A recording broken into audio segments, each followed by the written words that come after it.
we're looking at, for example, diplomatic culture, when we're looking at how the traditions of diplomacy have developed and basically foreign policy in the US and Canada, ultimately, even though we're talking about neighbors and friends, we're talking about vastly different evolutions. And on the other hand, the United States, we have to keep in mind that it has a social contract that's very rooted in kind of a frontiersman revolutionary spirit. Because at the end of the day, the United States was built on the revolutionary spirit. Its founding is revolutionary, whereas Canada approached its evolution from a colonial holding into a fully independent nation on an entirely different trajectory. Never had a revolution. Even though, again, there are many similarities at the same time. Both are countries that are founded by people from outside of North America, countries that have had their successes as a function of immigration and people coming with innovation ideas. Tension is a defining feature of the current relationship. The good thing, I mean, that's a real success of Canada-US relations, that even though there may be tensions in government to government relations, one of the greatest successes that Canadians and Americans as societies are still friendly to sides. The real challenge, I would say, is the level of trust. Right? Conflict can always be overcome through a deal that works for everyone.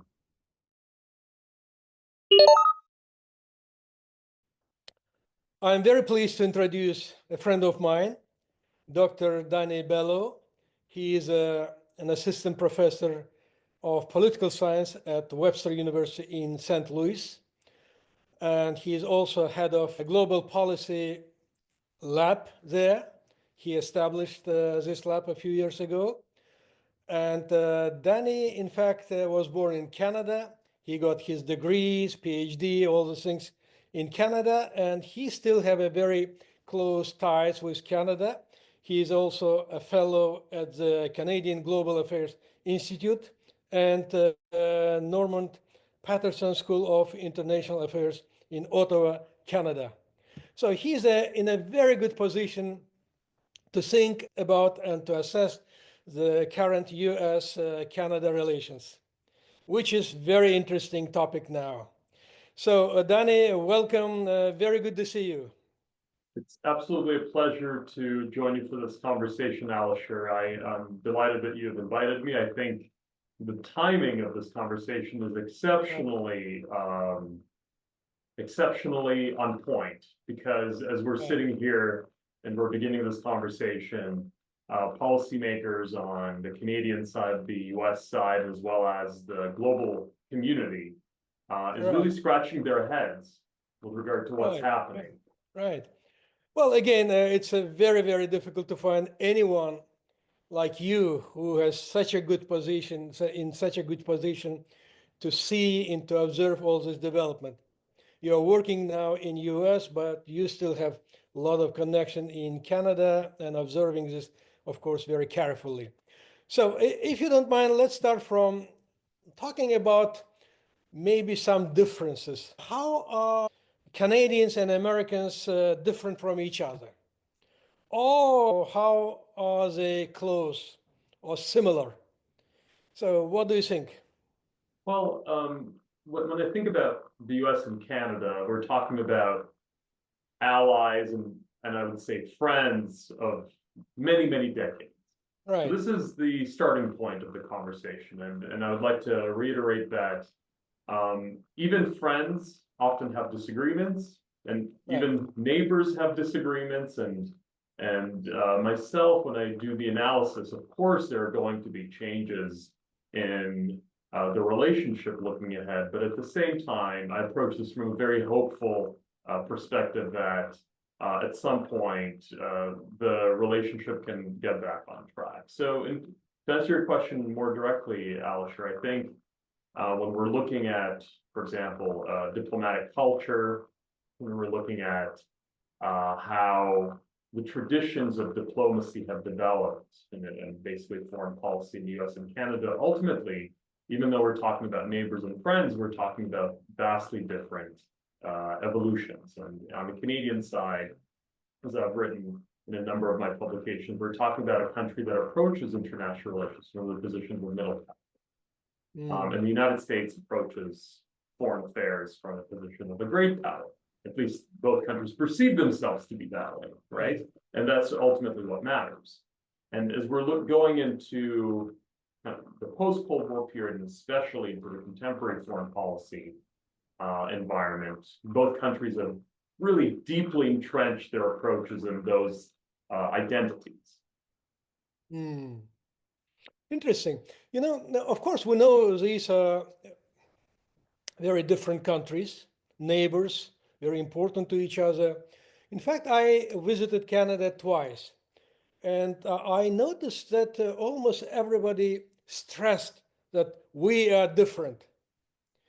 So perhaps there is something in this difference not everybody may understand. Could you one more time to look at this difference and similarities? What would be, from your perspective, some real differences between these two countries and real similarities? Perhaps there are some also similarities.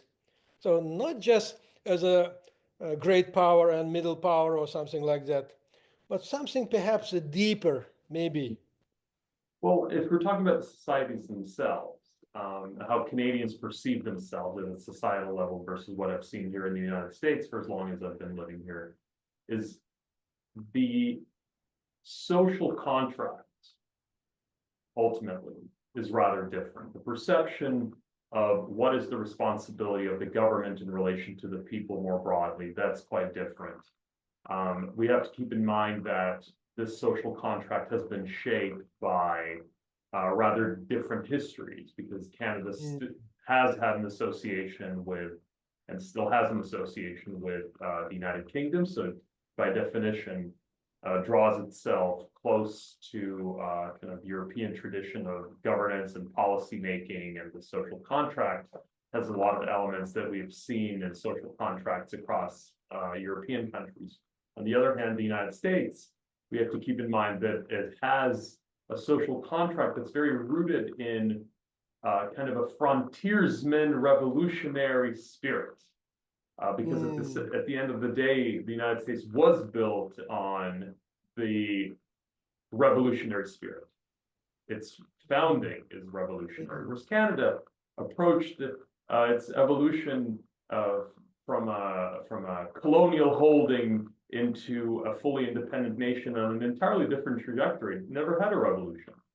It's at the same time, we see this spirit of kind of slow transition, incremental transition, form an entirely different relationship vis-a-vis the government. I think that in Canada, there's much more trust in government providing solutions to social and economic challenges, whereas here, there's much more resistance and trust at the individual level that, you know, individuals should be at liberty to decide their own economic, especially future, now that we're living in a time where economic challenges are at the forefront. So ultimately, that sets the foundation for, again, because foreign policy by definition is a function of domestic culture. Right, right. That forms these different trajectories of foreign policy. Very interesting. So it's not just a political difference, but also deep cultural, historical differences are there, right? Absolutely. Even though, again, there are many similarities at the same time, both are countries that are founded by people from outside of North America, countries that have had their successes as a function of immigration and people coming with innovation ideas, mosaics of history from their countries of origin, and all of them coming to North America for better life. So that's the similarity. But in terms of the actual evolution of governance, that's where the differences are quite substantial and stark. Interesting. Can you say a few words about history? Sure. Canada, Canada and the United States, especially when we're talking about the British era of Canada, it had a substantially difficult relationship because there was always a fear by Canadians that at some point the United States would like to take over in some capacity, right? Especially in territories that are far removed from the capital, Ottawa, say in British Columbia and the West. There was always a sort of dualism in terms of where the local population has looked, because Ottawa is far away, both geographically and sometimes even culturally. So they looked to the south, that is geographically closer and often economically more accessible than Eastern Canada. So in terms of the history, we've seen, for example, that translate into Alberta, which is a Western Canadian province, having a close relationship with the United States. And we see that being affecting regional politics, especially in times of crisis like today. And after the Canadian Confederation was formed, we have seen, and especially after the borders were delineated between the United States and Canada across the late 19th and early 20th centuries, we have seen a much more solid relationship where we have two countries forming a close partnership in terms of trade and culture and so on. However, in the 20th century, there were a number of occasions where there were differences in perspectives with regard to conduct during the Cold War, where the Father Trudeau government had substantial disagreements with the United States on social policy, on basically perception of threat from outside, how severe it was. The United States believed that the threat was extensive and severe. Canada often took a softer approach, which did not make the United States happy, because the perception was that Canada is always, at any given moment, at any given point, is always on board with the United States foreign policy, which hasn't been the case all the time. And when we're talking about now in the early 2000s, around 9/11, Canada became very much aligned with the United States on issues of war on terror. And that was very much an anchoring point, this immediate post 9/11 security environment that tied and bonded Canada to US foreign policy for them to move in quite strong sync in terms of foreign policy. In terms of how that affected Canadians in terms of their perception, this alignment, this very, very close security alignment with Canada. For example, in my work in government, there were some analysts who said, you know, the United States is indeed a very powerful country, so it's good to be under the American umbrella of security and defense, because they felt safe. On the other hand, in this war on terror era, there was also a perception that Canada is moving too closely to the United States. And because as soon as a relatively smaller neighbor gets under the umbrella of a relatively large neighbor, there's at least a perception that there's a loss of autonomy and sovereignty in foreign policy. And that sentiment, as Canada's priorities in foreign policy across prime ministers has become increasingly aligned with the US, the voices of those who wanted to have more autonomy grew increasingly. And that can be observed in the policy community, the academic community, and various think tanks, that there was this dualism of identity. Let's move closer to the United States, but at the same time, let's maintain our sovereignty. And when, you know, the voices of let's have more sovereignty and autonomy over foreign policy and security policy, I know that many counterparts or allies in the United States would say, wait, hold on, wait a minute. Keep in mind that you depend on us for economic prosperity and security considerations. So there was always that tension in the air, but at the same time, while maintaining a strong friendship with the United States. Okay, very interesting. You know, I understand that some regional differences in Canada and also the size, a huge size of the country, somehow played also a role in Canadian attitude to the United States, right? Absolutely, and it goes back to this idea that Canada is a very large country, and in times of, let's call it, economic prosperity, generally speaking, we see Canadian nationalism, regionalism becoming much more subdued. But in times of uncertainty, economic downturn, we see these regional differences coming to the forefront. So, for example, over the course of, especially after 2008 with the economic crisis, we've seen a lingering regionalism coming from Alberta, for example, because Alberta as a province is very heavily reliant on energy resource extraction and export of these energy resources to the United States. We see any challenges vis-a-vis the United States being approached rather differently between Alberta and, let's say, Ontario and the eastern provinces, again, because of economic reliance. So today, when we're seeing substantial need to negotiate in relation to the United States as a function of tariff policy or whatever it might be, we see those differences really come strongly to the forefront. Any special role Quebec played in this whole development? Well, in recent history, less so, but we should keep in mind that Quebec is a very prominent player in Canadian politics, specifically because of the distinct identity of Quebec, being a French-speaking province. We have to keep in mind that in 1995, that came very close to separating from the rest of the Canadian Confederation. And across time, Quebec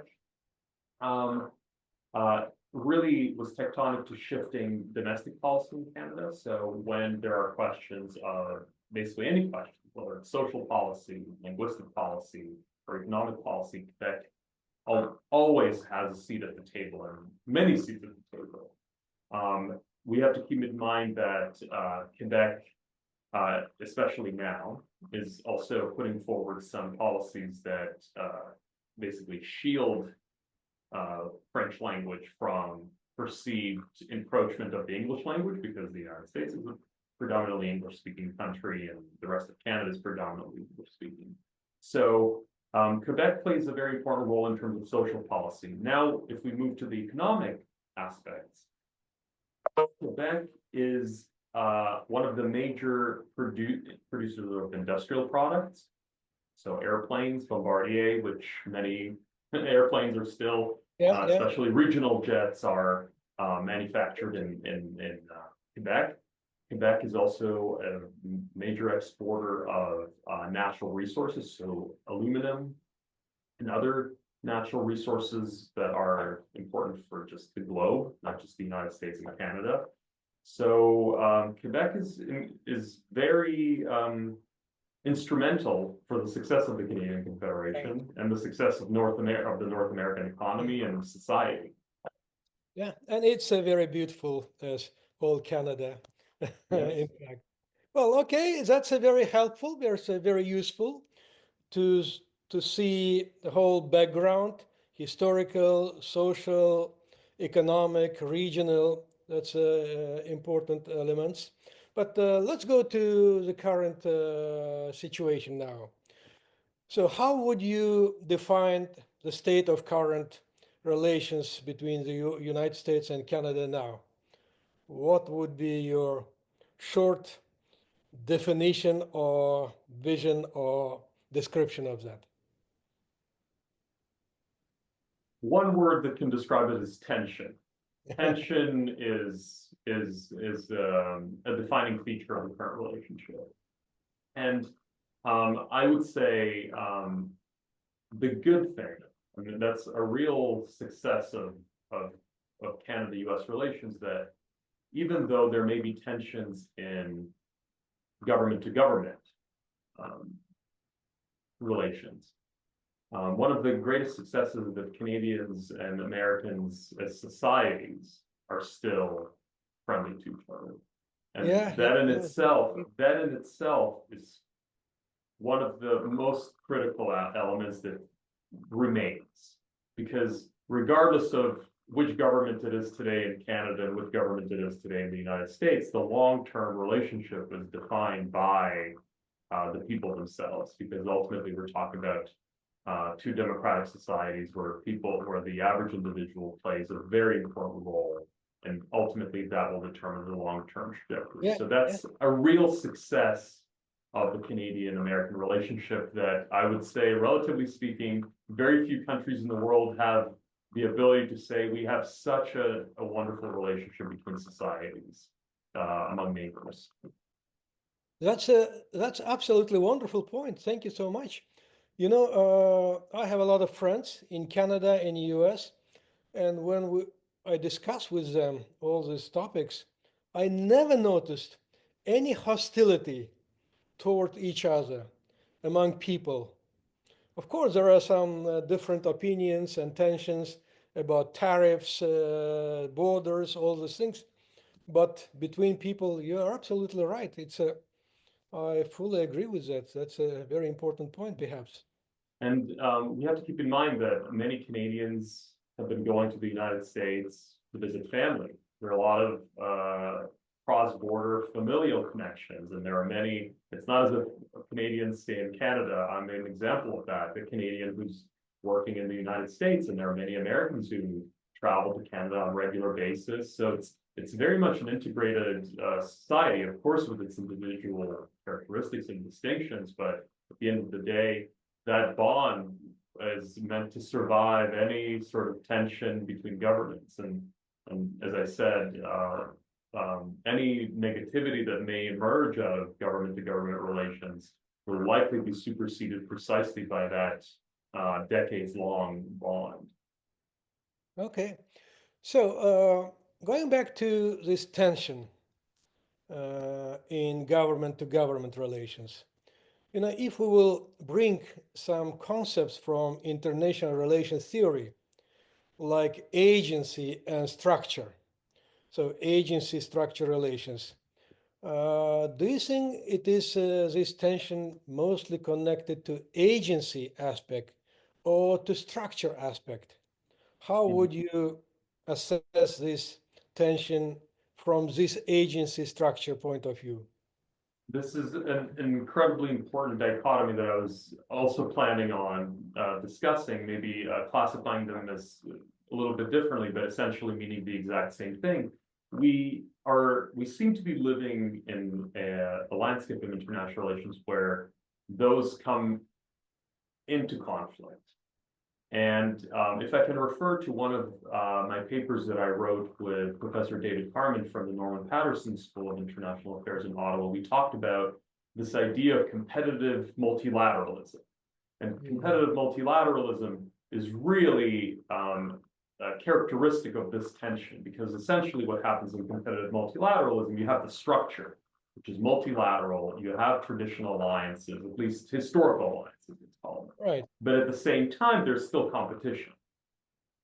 Right? So that's where this bond between competitive and the multilateralism comes in. And this seemed to characterize US world relations, China world relations, Russia world relations for at least a decade after the year 2000. But what we're seeing is this escalation towards more competition and less multilateralism. And this is a tension where countries, especially now we're seeing the United States, wanting to have as much agency as it can. And that can come at the expense of structure, right? Because traditional alliances, for example, in relation to Canada and Mexico, which are the immediate neighbors, where especially since the creation of NAFTA and NORAD, right, economic and security organizations, respectively, those are structures. But there seems to be a perception that the structures are not working as well as they should, right? It's about perception. International relations is all about perception. Right. And the desire to engage in revision of structure and trust that unilateralism, not multilateralism, is going to create more agency and more success. That seems to be a defining feature of contemporary international relations. Well, of course, they're very much interconnected. Agency and structure. Agency affects structure, but also act within the structure. They very much influence each other. But nevertheless, it's interesting to understand. So what's the main reason? Because there are some structural problems. Or, first of all, it is about agency, and structure are quite well structured, like economic structures, all those things. Well, I don't know. Well, I mean, if we're talking about the economy, right? Because a lot of the let's talk about U.S. foreign policy. A lot of the grievances that are appearing currently are substantially economically rooted, at least in relation to the rest of the world. Of course, the U.S. has sort of domestic considerations that are more social in nature, but the argument, at least, that's being made is that outside powers have taken economic advantage of the United States. And therefore, this demonstrates that the current structures are not serving U.S. interests as well as they should. At least that's the argument that's being made by many in Washington today. Well, the question becomes, does this claim hold up to what's happening in terms of material facts? And again, it's very difficult to have this debate because, for example, if we think about international trade, right, and this idea that the United States in the trade deficit, that the United States imports more from China than it does from China, vice versa, or the same thing goes with Canada, where the United States imports more than exports to Canada.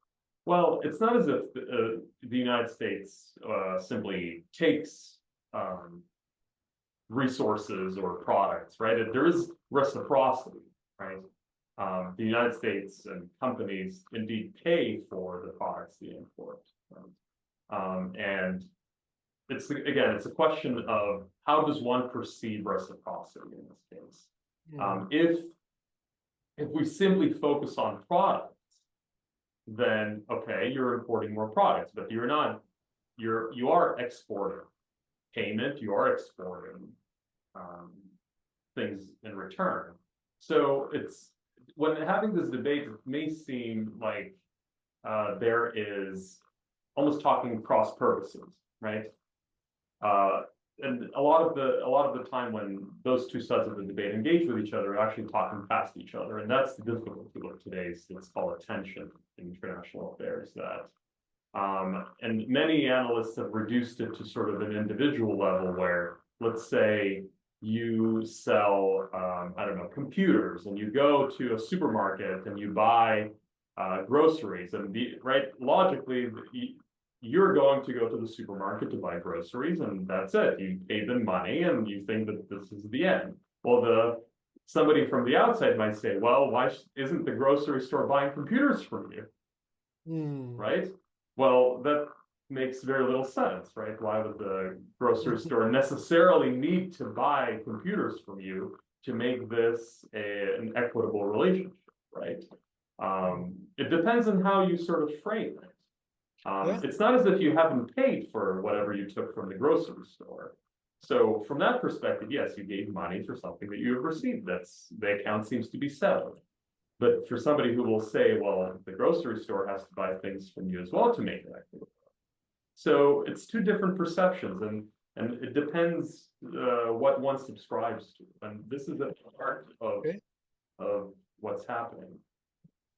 Well, there were several proposals from United States side, particularly from President Trump, about changing these existing structural relations, like new tariffs, like new approach to border security, and also quite a political proposal of structural change, like becoming 51st state of the United States to Canada invitation. So what is your attitude to all this thing, and how would you see now Canadians' reaction to all these structural changes, including political structural changes? Well, I mean, Canadians are certainly not happy. I mean, if we look at the polls coming from the CBC, which is Canada's main nationally public broadcaster, and Canadians are certainly not happy about this. I mean, to a certain extent, it's not entirely clear to me why this was proposed, right? Even if I sort of separate myself from the emotional side of it and so on, it's not entirely clear to me why that proposal was made. I mean, the argument was that, of course, as I mentioned before, there was an argument about inequitable trade and so on. But again, it's how one perceives this trade, because it seems to be equitable if you're paying for the products that you're importing, right? Each party receives some sort of product. In terms of that argument, just hypothetically, if we decide that Canada becomes the 51st state, it's not politically pragmatic for the current party in power in the United States, because you'd essentially be adding a state the size of California in terms of population that would likely vote Democrat. So I'm not entirely sure why that would be a prudent political choice for the current party in power, because it means that the balance of, it would be a very large blue state, and the consequence may be that for the next decades, plural, the Republican Party will simply not be able to win a federal election. Right. So I'm not sure I mean, there's also the security argument that the United States takes on a defense responsibility on behalf of Canada. Certainly, the United States is a much more powerful country militarily. Can Canada do more in order to invest in its military and contribution to NATO? Sure, absolutely. But that's something that has to be done incrementally as an ally. It's very difficult to force a country to increase defense spending simply by trying to arm twist it using other means, engaging in gray zone tools and tactics and so on. It certainly is beneficial for the United States to have Canada as an ally north of it, because Canada is very cooperative in terms of intelligence sharing, in terms of interoperability for any warfare that may take place north of the 66th parallel in the Arctic space. So I think that it's important to focus on the positive aspect, that the United States is very lucky to have a country like Canada, because if history turned out a little bit differently, maybe Alaska would still be Russian and the Cold War may look very different, right? So right. the United States has a very nice setup for itself with Canada north of it. You're very good in framing and reframing all this, even some difficult elements.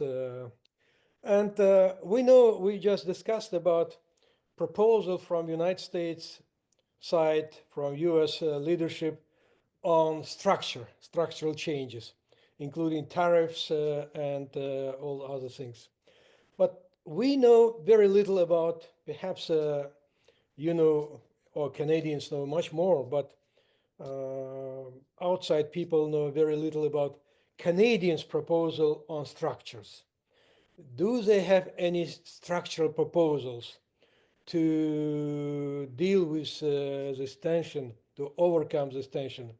I mean, any proposal from Canadian side related to trade structures, to border, to other some elements which might be seen as a reason for this little tension. Sure. I mean, a lot of the, well, all of the tariffs that have been applied to Canada by the United States have generally been justified as a border-related security risk, right? There's a, as the United States claimed, that there's a fentanyl crisis. There's a fentanyl crisis, and therefore that has to be addressed by Canadian authorities. Right. But the question becomes, does that claim meet the material facts on the ground?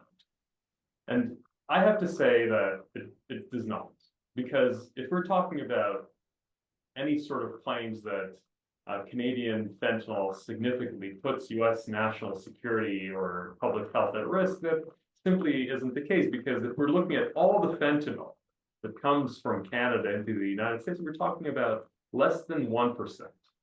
Less than 1%. And on top of that, Canada has committed to billions of dollars in border security and defense. And even with these very quick measures that were taken in order to try to satisfy U.S. demands, it seems that that has not worked in terms of de-escalating tensions on the trade side. So the Canadian government is currently holding its position with regard to the tariffs that were applied in the United States in response to the U.S. tariffs. And I think what the current position is, so first of all, we have to keep in mind that Canada is going through an election cycle right now. So there is a new prime minister who's either going to be elected or re-elected after the late April election, or there's going to be a new prime minister that will have to formulate a cohesive and coherent foreign policy and trade negotiation strategy. So the challenge is exactly that Canada is to a certain extent handicapped by this coincidence that an election year is upon Canada. And what we're seeing in terms of Canadian foreign policy and the way that negotiations are structured, it's essentially a wait and see approach compared to what would likely be taken. And if there was a permanent prime minister, and we know that either the current prime minister or the next prime minister is coming into office, there could be much more transparency, first of all, with regard to what the strategy is, simply because there would be a strategy. Right now, it's much more escalation of tensions and trying to create a punitive kind of environment that is not very productive, certainly, but that's a wait and see kind of approach until the next government comes in. So now we see from Canadian side mostly wait and see tactics. But do you expect we could see some concrete proposals, initiatives, maybe related to energy sector, to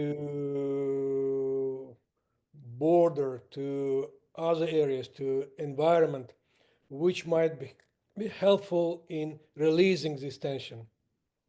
Well, it's difficult to say what Canada could do more on the border security aspect, because the only real issue that was outlined by the United States that would be a major issue is the fentanyl crossing from Canada into the United States. Of course, there were conversations about immigration or migrants moving across the Canadian-US border, but it's somewhat unclear what remedy Canada can offer at this stage until the United States comes out with a clear agenda that they are concerned about a very specific aspect about the border. It is very likely that even though, again, the United States justifies the current tariffs regime on Canada through the security lines, very likely any subsequent negotiations will directly address economic concerns.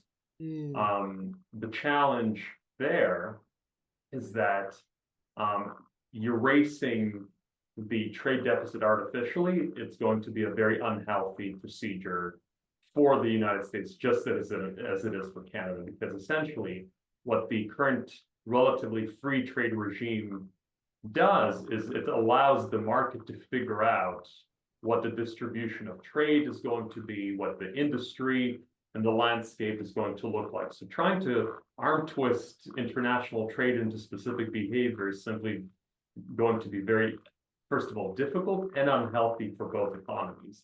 Okay.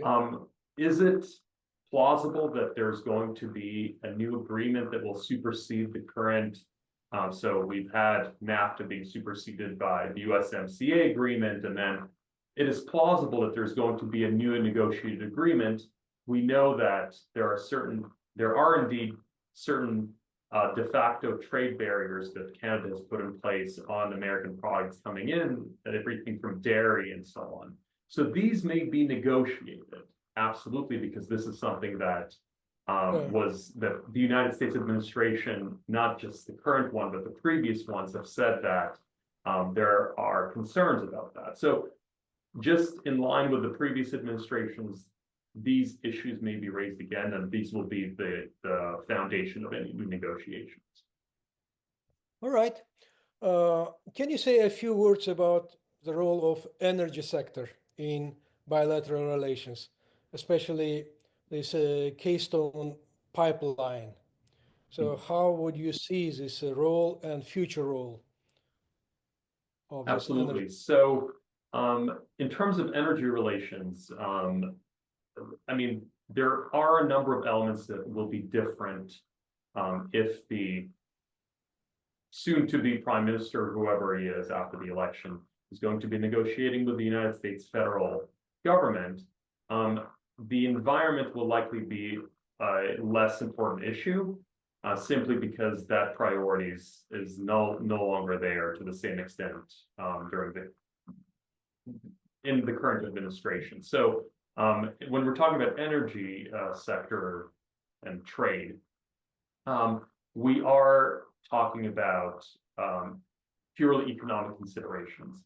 At the same time, what we have to keep in mind that under both basically governance structures, if we're talking about the Canadian side, it's not only that the federal government has to negotiate with the Canadian federal government with the US federal government, because in Canada, energy resources are substantially within the jurisdiction of individual provinces. Mm-hmm. So just as we see today, premiers of provinces doing negotiations on behalf of their energy companies and energy sectors, we will see more of that when a new federal government comes in to power in Canada, and they can then have a much more close working partnership with provinces, again, because of that stability of having a government that is consistent for the next 4 years.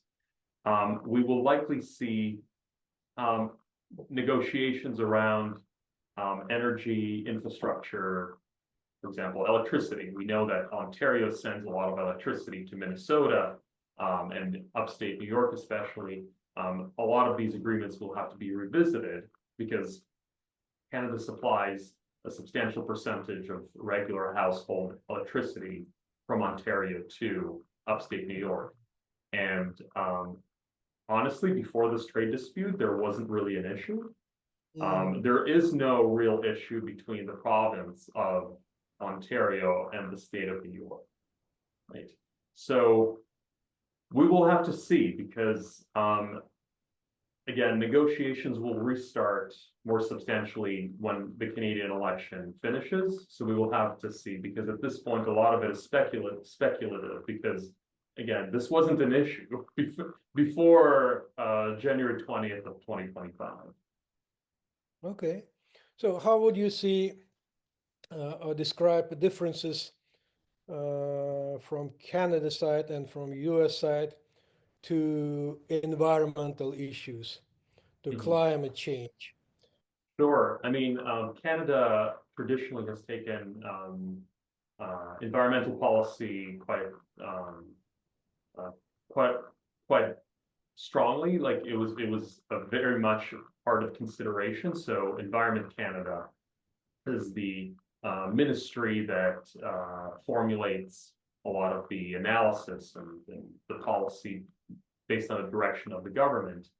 And a lot of the projects that Environment Canada has proposed and a lot of the projects that have been set out in motion from the Trudeau government may have to be paused because, again, the current United States government simply does not prioritize to the same extent as, for example, the Biden administration, the Obama administration, environmental regulation, because again, it's a question of greater politics that are above environmental regulation, in which the United States perceives that environmental regulation is a hindrance to its reindustrialization. At least that's the perception of the current government, that if the United States is pinned down by environmental regulation, if the United States adheres to the Paris Accord, if the United States all of a sudden enters into some sort of obligation, even with its traditional allies like Canada, it will make it less competitive in relation to China and other powers in the world. So that's ultimately the foundation or the ideology that guides the current administration's foreign policy. So the environment is probably not going to be on the front burner for Canada-US relations, and at least over the next 3 years. Okay. How about differences related to immigration policy? Would it play a role? Does it play a role in bilateral relations? Yes. I mean, one of the key challenges, and again, this is something that's not necessarily a function of the current US administration or the current Prime Minister's office in cabinet. We've seen an increase in border crossings between Canada and the United States, especially in Eastern Canada. Illegal border crossings, that is, not legal border crossings, but illegal border crossing. There's a very specific point in Quebec where, I mean, the Canada-US border is essentially it is the longest unguarded border in the world. Right?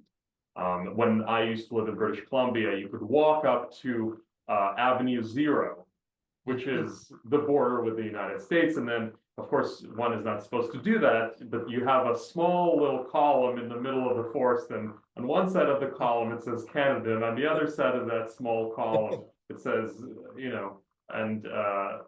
so it's possible to cross. There are border crossings. It is a concern because of domestic and international law. It is a concern because of Canada and US treaty obligations. But again, is that proportionate to the kinds of tensions that we see today? Absolutely not. Of course, there are security concerns and there are legal concerns on the US side. Predominantly, but those can be addressed in kind of a regular process that under the structures that exist, because again, Canada is just as interested as the United States to make sure that the border, that there's accountability in terms of what's happening on the border on both sides. The real challenge, I would say, is the level of trust, right, between the two countries. I think that again, between governments and to a certain extent the people as well. I mean, that certainly has an effect. But trust is very difficult to build and very easy to eliminate. So in terms of immigration, again, the issues around the border exist. They are relatively minor relative to other borders that the United States has, and it's relatively minor for Canada as well. Again, the United States would have to outline very specific concerns that it has. And thus far, Canada has been quite cooperative. Again, increasing funding for border protection, deploying new equipment personnel to the US-Canadian border.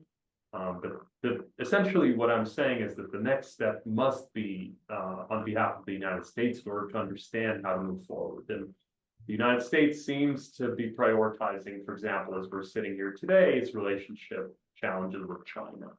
If tomorrow there's a renewing of dialogue with Canada, then we'll have to wait and see what the United States will put on the table, and Canada will address that accordingly. All right, I have maybe two more questions, if you don't mind. Absolutely. One is not directly, it relates to diplomacy or bilateral relations between these two great countries. I'd like to ask you to compare higher education system in both countries, some strengths of the US universities and some strengths of the Canadian universities to compare with each other. Absolutely.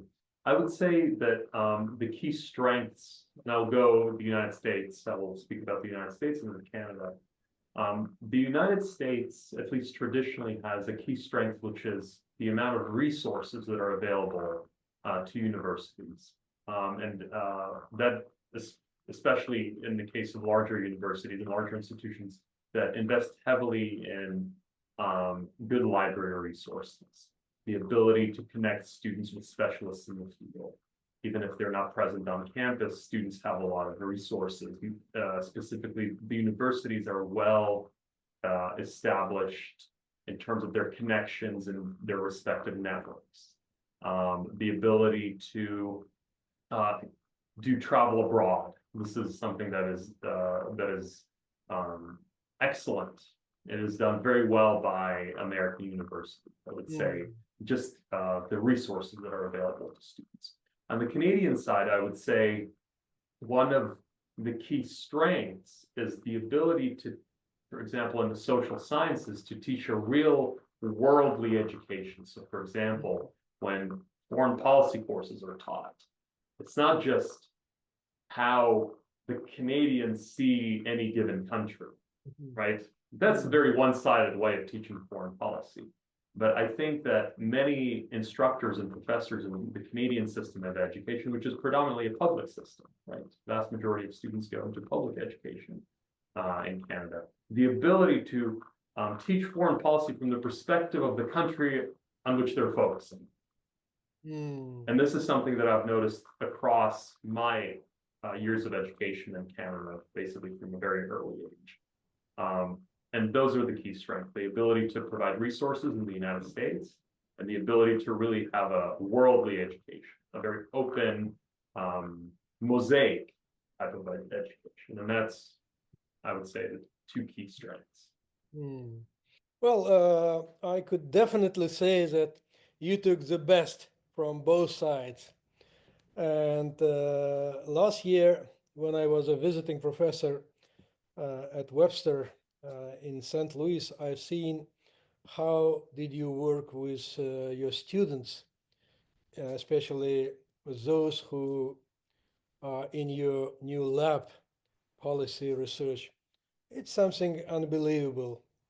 It was your initiative, and you so much engaged and take care of these students and support them. It's just admirable, and that's wonderful to see. And I'm very sure that your lab will be very, very big place in future policy research center, and of course would be engaged in US-Canada relationship and play a very good and positive role.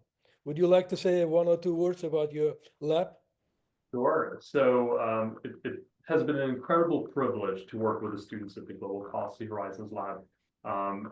Here at Webster, we have an incredibly active student body in terms of their passion for what they're studying, and I absolutely love that. So, of course, when I came to Webster University in 2021, it was seemed very logical for me that that learning should happen not only in the classroom, but also an environment where they can work with each other, an environment where they can mobilize all of the necessary resources that we have in order to lead their own projects. So all the students in the lab ultimately lead their own projects. They're at the steering wheel of their own research. They have me as a resource. They have other faculty as a resource who are part of a larger community of universities as well. So it's a space and a platform where all of those can be mobilized. And now we're seeing a lot of the successes of our students. They present in international conferences, they publish research, many of them go on to subsequent degrees in some of the top universities here in the United States and beyond. So it truly is personally rewarding to me to see this happen for real. That's correct. And it's wonderful to see such a supportive engagement and development of this lab. So I have a final question. Coming back to US-Canada relations, Dani imagines that you will have an opportunity to speak to key decision makers in both countries. Carefully listening to your message. What would you say to them in terms of this tension and overcoming it and developing relations between two great neighboring countries? Well, my main point, my first message that I would say to policymakers on both sides is that conflict can always be overcome through a deal that works for everyone. This is the single most effective way to resolve conflict, finding that middle ground in between the goalposts. You know, as James Fearon wrote in the 90s, that if we rationally approach negotiations, if we rationally approach decision, if we can come to the table, and certainly the most important time to come to the table is when tensions are high. This is not the time to pull away from diplomacy and negotiations. This is the time to engage in it. This would be my first. My second point would be that the world is so interconnected today. The world is so interconnected. It is worth leveraging what we have, even if there are adjustments to be made, and not destroy what we have. Because we as a global community have come so far from the conflicts that have existed for centuries before. We've come so far, let's not go back to any of that. Whether it's hot conflict, whether it's economic conflict. And I would say the third thing would be for policymakers to listen to the people. Always. Because at the end of the day, and as we've talked about earlier in the conversation, governments come and go, but the people stay. And ultimately, especially in the US-Canada relationship, what determines community-to-community relations across Canada, between Canada and the United States, are those societal links and bonds. So my hope is that government policy reflects those bonds. Dani, thank you so much for your time, your availability. That's not an easy topic for many people to discuss, especially when you are so much connected to both sides. It's a delicate topic, but you've been so courageous to talk, and without any preliminary questions, you said, well, I'm ready. That's wonderful. I really appreciate it. And I know that you are a great specialist on gray zone conflicts. And I hope maybe in a few months, we will have another conversation on this gray zone conflict, which is a very interesting topic, especially in our time. So thank you so much, my friend. It's great to see you. It has been an absolute pleasure speaking to you, Alisher, and I'm glad that I was able to enter this conversation unprepared, because it gave me an opportunity to speak without an excessive filter or preliminary research. So it has been an absolute pleasure. Yeah, you did very well. Thank you so much. Hope to see you soon. Thank you very much, Alisher.